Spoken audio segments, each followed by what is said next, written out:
তুই চাচ্ছিস যাতে তোর সাথে সাথে আমি ধ্বংস হয়ে যাই, আর এটাই ছিল তোর শেষ ইচ্ছা।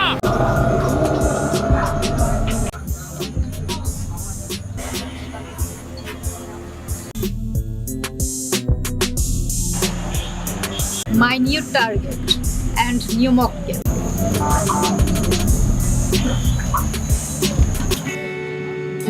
Sorry. Sorry. It's okay, but আমি Reshmi, guest of Parjua. Parjua, I mean Buddha Parjua. Yes, আপনি ওকে চেনেন? চিনি মানে 100% এ টু জেড চিনি এবং জানি। ও তো বুদ্ধা, সরি আই মিন বুড়া। শালা উপরে রস আছে বলতে হবে, টাকাও আছে, তাই তো এই বয়সে রস ছিটিয়ে বেড়ায়। What? রস ছিটিয়ে বেড়ায় মানে? Course why not. আসলে ভুট্টা এনজয় করতে খুব পছন্দ করে, আর আপনাদের মতো। আমাদের মতো? আপনি কি আমাকে? না না না না, আসলে আমি সেটা বলতে চাচ্ছি না। আপনার মতো সুন্দরীকে কে না পছন্দ করে বলুন? Do you like me? Okay, no problem. যে কেউ আমাকে লাইক করতে পারে। আপনার সঙ্গে কথা বলে ভালোই লাগে। আসলে আমারও খুব ভালো লেগেছে। আচ্ছা, আমরা বসে কথা বলতে পারি? অবশ্যই আমরা কথা বলতে পারি। প্লিজ। চলো।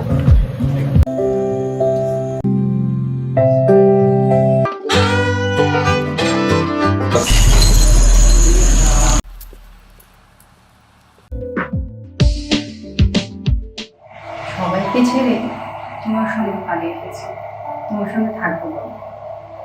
যেখানে যেভাবে থাকি না কেন, আমরা ভালো থাকবো। ভালো থাকাটা নির্ভর করবে আমাদের জীবনে সম্পর্কের উপর।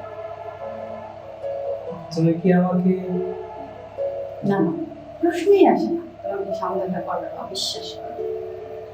আর এই একই বিশ্বাস নিয়ে আমিও বলছি, তোকে কখনো আমি ভুলতে পারবো না।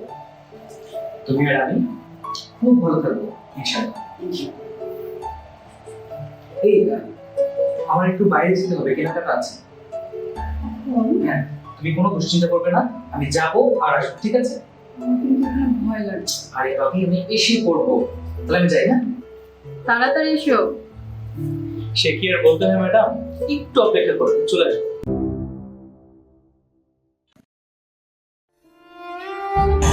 অবাক হয়ে কি দেখছো? দেখছি আর ভাবছি, কাকে ভালোবেসেছিলাম, কেন ভালোবেসেছিলাম, আর এখন কাকে দেখছি। আসলে এই পৃথিবীর সব থেকে ভালোবাসার জিনিস হচ্ছে টাকা, যার কারণে এত অঘটন ঘটে। আপন হওয়ার পর আর পর হয়ে আপন। এ কথা তোমার ক্ষেত্রেই প্রযোজ্য হয়তো, আমার ক্ষেত্রে না। আচ্ছা বলো তো, টাকার জন্য জীবন না জীবনের জন্য টাকা? কত টাকা দিলে তুমি তোমার সেই ভালোবাসার রেশমিকে ফিরিয়ে দিতে পারবে? Quite, it's impossible.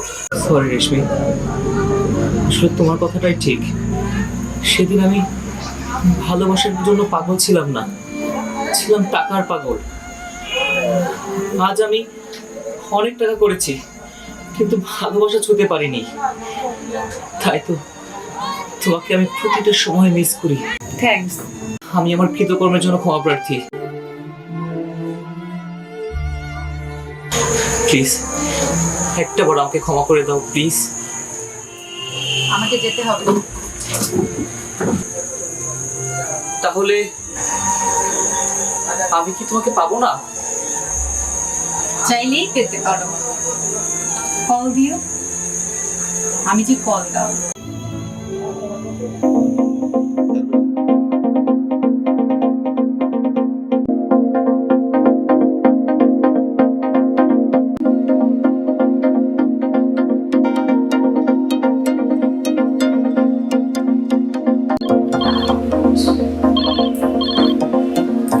Hello Rafi, কি বলছো?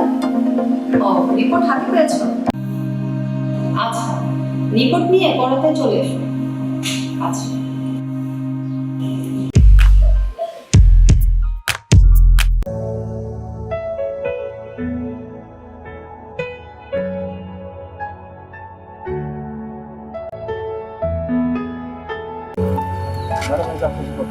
ঠিক আছে রফিক, তুমি এখন যাও।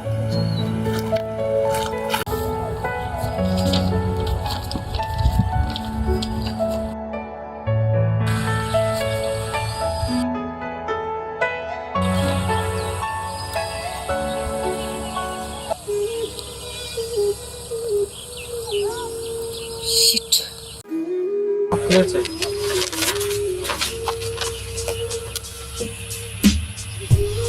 হোয়াট? তুই এভাবে আমার উপর প্রতিশোধ নিলি? প্রতিশোধ? নয়তো কি নিজে মৃত্যু পথযাত্রী হয়ে আমাকে সঙ্গী করলি? না, আমি কিছুই করিনি।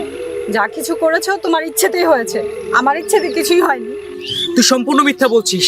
তুই নিজে একজন এইডস রোগী হয়ে আমাকে এইডস রোগী বানালি। তুই চাচ্ছিস যাতে তোর সাথে সাথে আমিও ধ্বংস হয়ে যাই, আর এটাই ছিল তোর শেষ ইচ্ছা।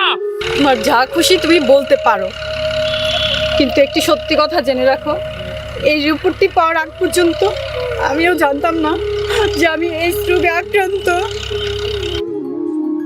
তবে এখন মনে হচ্ছে একটা কথা, পৃথিবীতে যে যেমন পাপ করবে তাকে তেমনই ভোগ করতে হবে। Remember it, money is nothing.